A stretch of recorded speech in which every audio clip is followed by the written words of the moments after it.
Hello प्यारे साथियों, आप सभी को वेलकम है आपके अपने यूट्यूब चैनल लेना क्लासेस में। दोस्तों मैं नीतीश कुमार।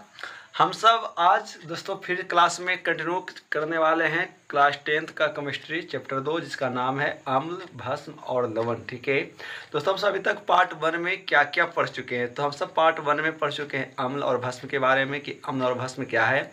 फिर हम सब पढ़ चुके हैं कि ये आर्हेनियस का सिद्धांत क्या है, और उसके बाद हम सब दोस्तों पढ़ चुके हैं क्या कि अम्ल और भस्म में क्या अंतर है। ठीक है, फिर उसके बाद सब पढ़ चुके हैं पार्ट 1 में ही कि अम्ल कितना प्रकार का होता है और भस्म कितना प्रकार का होता है दोस्तों। ठीक है, तो हम सब यहाँ तक पार्ट 1 में इस चैप्टर की तमाम बातों को हम सब देख चुके हैं।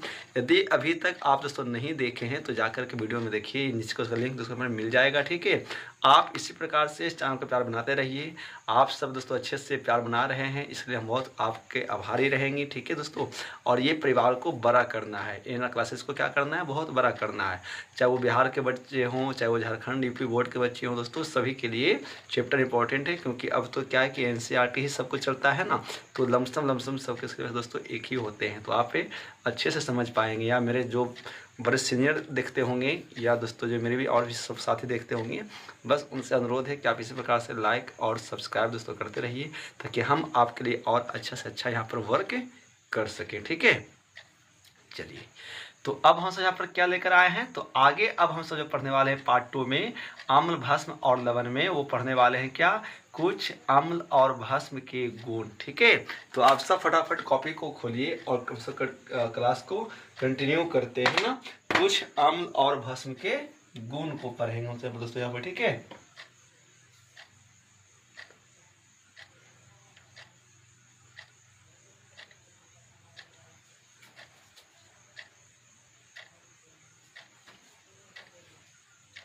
तो पढ़ेंगे क्या, पढ़ेंगे कुछ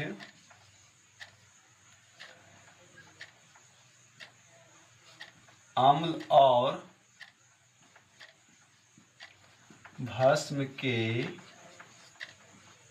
गुण। ठीक है, क्या पढ़ेंगे, हम सब पढ़ेंगे कुछ अम्ल और कुछ भस्म के गुण।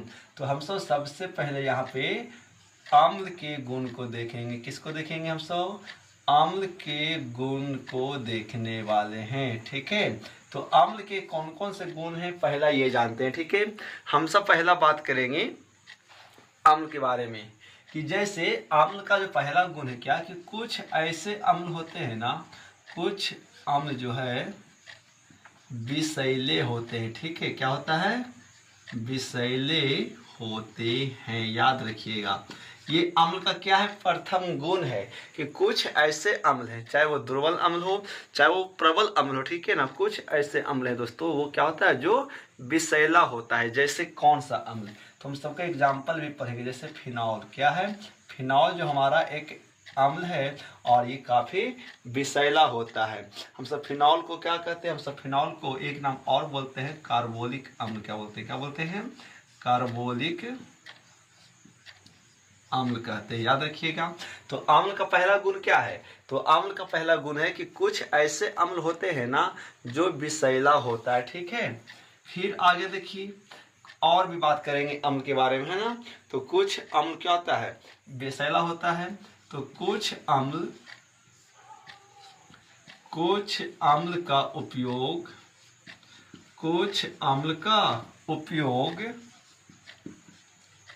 संक्षारक के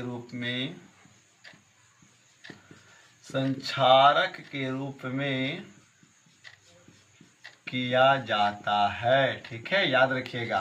कुछ ऐसे अम्ल है ना जिसका उपयोग कहाँ करते हैं बाबू, तो हम जिसका उपयोग संक्षारक के रूप में करते हैं। जैसे H2SO4 यानी सल्फ्यूरिक अम्ल, है ना जी, सल्फ्यूरिक अम्ल। ठीक है, तो कुछ ऐसे अम्ल हैं हम सब जिसका उपयोग कहाँ करते हैं, तो संक्षारक के रूप में। आपको पता है कि H2SO4 जो एक प्रकार का संक्षारक अम्ल है, हम सब इसका इस्तेमाल कहाँ करते हैं, हम सब इसका इस्तेमाल बैटरी में करते हैं। यानी आप जो बैटरी में जो तेजाब डालते हैं, एसिड डालते हैं, वो एसिड क्या होता है, तो वो एसिड होता है H2SO4, जो करता क्या है कि बैटरी के प्लेटों को ना ये बैटरी की प्लेटों को नष्ट होने से बचाता है। यदि आप बैटरी के प्लेटों को ऐसे ही खुला रख देंगे तो क्या होगा कि वो ऑक्सीजन से विक्रिया करेगा, और ऑक्सीजन से विक्रिया करके धीरे धीरे उसकी परतें कमज़ोर हो जाएगा, वो नष्ट हो जाएगा। ठीक है, तो इसको बचाने के लिए क्या करते हैं कि बैटरी के प्लेटों में इस प्रकार के एक तेजाब के रूप में सल्फ्यूरिक अम्ल डालते हैं। ठीक है, जब तक सल्फ्यूरिक अम्ल है तब तक बैटरी का प्लेट बहुत बढ़िया रहने वाला है। तो याद रखिएगा कि कुछ ऐसे अम्ल होते हैं हम जिसका उपयोग कहाँ करते हैं, तो संक्षारक के रूप में करते हैं। और इसके आगे की बात करें तो कुछ ऐसे अम्ल हैं, कुछ ऐसे अम्ल हैं, तो कुछ अम्ल का उपयोग, कुछ अम्ल का उपयोग खाद्य या बारूद बनाने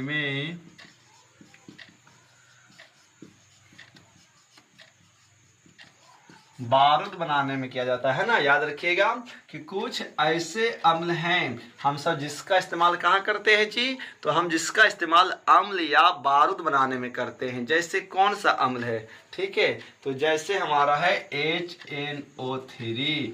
HNO3 आपको पता है कि HNO3 का क्या नाम है, बताइए।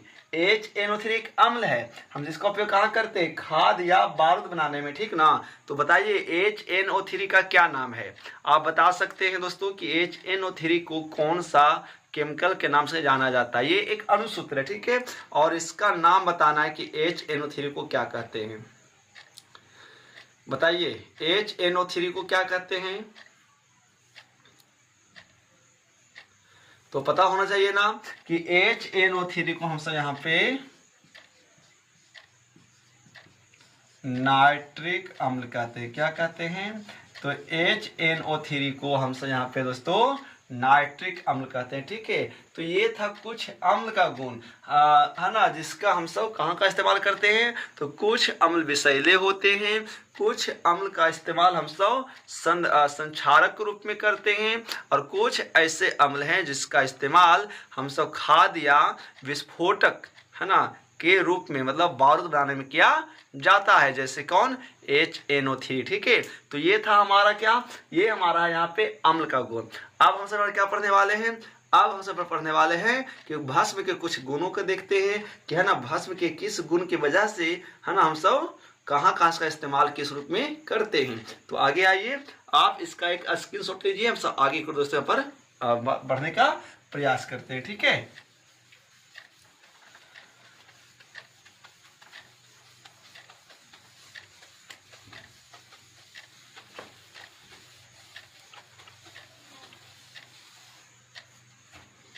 अब हम सब पढ़ने वाले हैं कुछ भस्म के गुण के बारे में।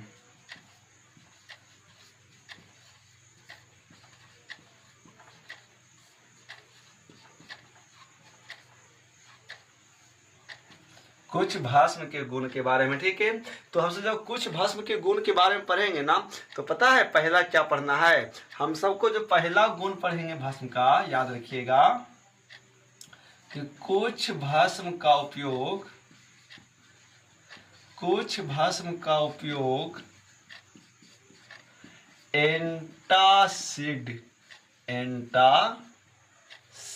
के रूप में करते हैं, एंटासिड के रूप में करते हैं, है ना। याद रखिएगा कि कुछ भस्म का उपयोग सब कहाँ करते हैं बाबू, तो हम सब कुछ भस्म का उपयोग ना एंटासिड के रूप में करते हैं। अब ये एंटासिड क्या है, तो आपको पता होना चाहिए कि एंटासिड का इस्तेमाल पता कहाँ करते हैं, अम्ल को लवणीय बनाने में। यानी जब हमारे पेट में अम्ल की मात्रा बढ़ जाती है ना, जब हमारे पेट में गैस बनता है, गैस के रूप में क्या बनता है आपको पता है कि हमारे पेट में गैस के रूप में बनता है HCl हाइड्रोक्लोरिक अम्ल। जब पेट में इसकी मात्रा बढ़ जाती है तो इस सबको क्या बोलते हैं, पेट में गैस का बनना। तो इस गैस को नष्ट करने के लिए आप सब दुकान से ना एक पोच लाते हैं जिसका नाम होता है इनो। ठीक है, आप जैसे ही इनो को पीते हैं तो क्या होता है कि आपके पेट में जितने भी गैस हैं वो सब उदासीन होकर के वो सब निकल जाता है। तो इसका मतलब है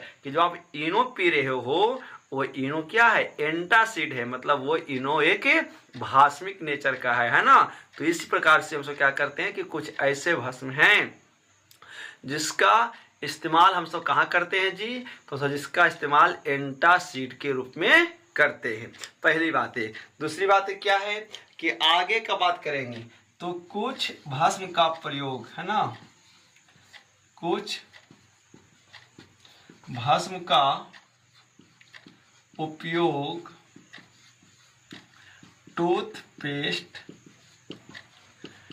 टूथपेस्ट में करते हैं, ठीक है। यानी कुछ भस्म का उपयोग कहाँ करते हैं बाबू, तो कुछ भस्म का उपयोग हम सब यहाँ पे टूथपेस्ट के रूप में करते हैं। यानी आपका जितना भी मंजन आप इस्तेमाल कर रहे हैं है ना, दांत में अम्लता बढ़ जाने के कारण क्या करते हैं कि आप इस दांत को लवणीय बनाने के लिए टूथपेस्ट का इस्तेमाल करते हैं। और वो टूथपेस्ट कैसा नेचर का होता है, वो सभी के सभी वो टूथपेस्ट क्षारीय नेचर का होता है, ठीक है, याद रखिएगा। तो कुछ ऐसे भस्म हैं हम जिसका उपयोग कहाँ करते हैं, तो टूथपेस्ट के रूप में करते हैं।